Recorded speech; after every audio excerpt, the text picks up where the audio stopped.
Hola querida audiencia, un poco cumpliendo con lo que me he comprometido con ustedes en este año 23, de matizar un tantito, un poquito, mis análisis que siempre son de orden político, económico, social y claro está crítico.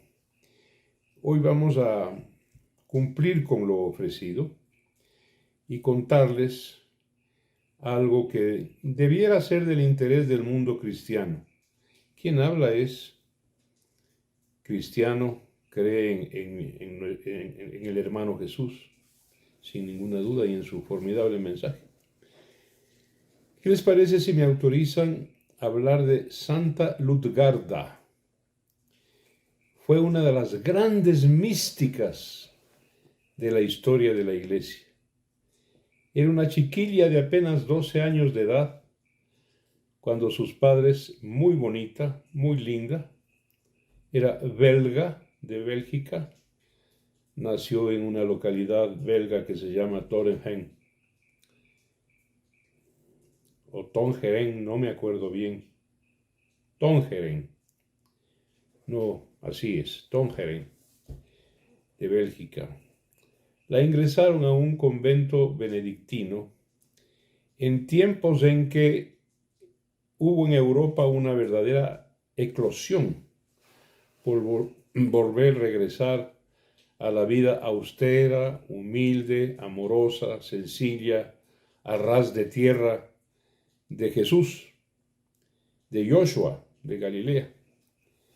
Estos movimientos empezaron a pulular en toda Europa.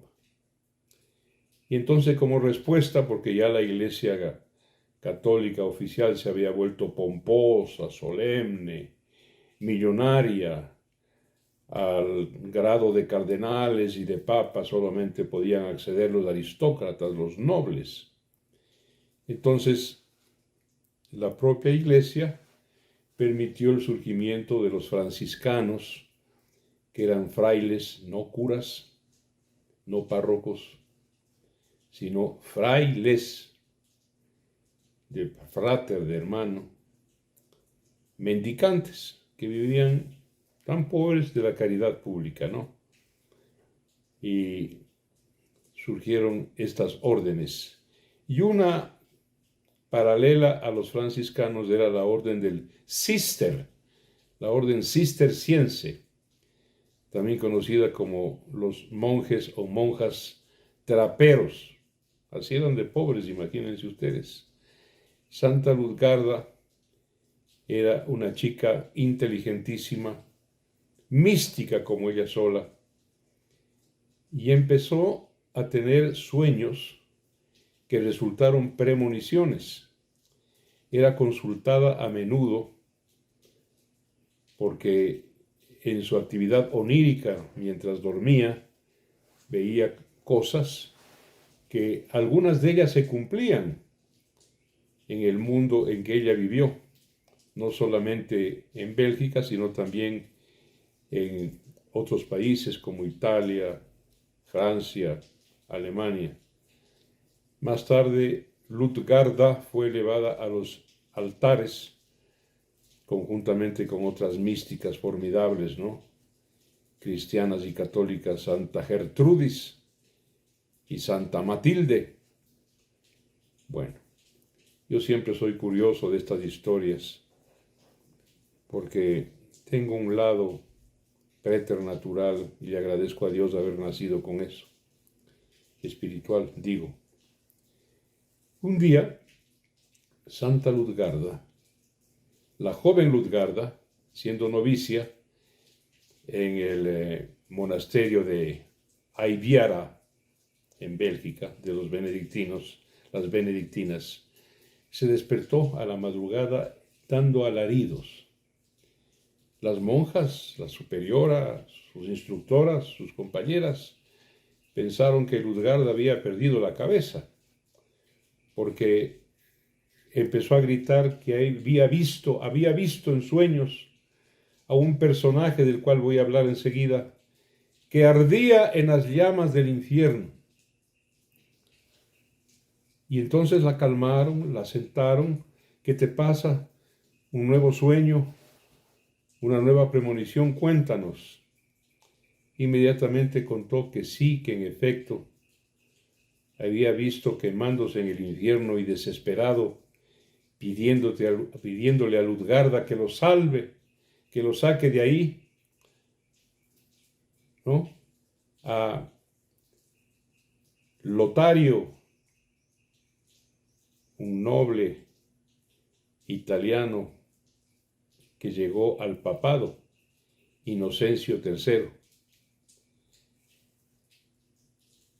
Esto vio en visiones, en su sueño, Ludgarda, y raro y extraño porque Ludgarda era, en términos que todos entendemos hoy día, una fanática del Papa Inocencio, además contemporánea de él, porque nació en el mismo año, en 1182. Nacía Lotario di Segna, el noble italiano Inocencio III como papa, nacía en el mismo día en que nació Ludgarda. Y Ludgarda pues amaba al papa, creía en él firmemente, y tuvo este sueño de verlo a Inocencio quemándose en medio de flamas del infierno. Sea esto el sueño de Ludgarda, premonitorio o no, abriendo el infierno o no, el hecho es que algún sentido tiene esta relación, porque Inocencio III era un campeón para armar cruzadas bélicas contra los infieles, contra los maometanos, contra los islámicos, contra unos puros en el suroeste de Francia llamados los cátaros. Y claro, eran aventuras bélicas sangrientas, crueles. Y resulta extraño, coincidente, que Ludgarda, la jovencita esta que más tarde fue santa, tuviera este sueño y viera a Lotario di Segna quemándose en el infierno y pidiendo desesperado a Ludgarda que le saque de allí. Bueno, mis amigas y amigos, me he permitido matizar con esta historia religiosa.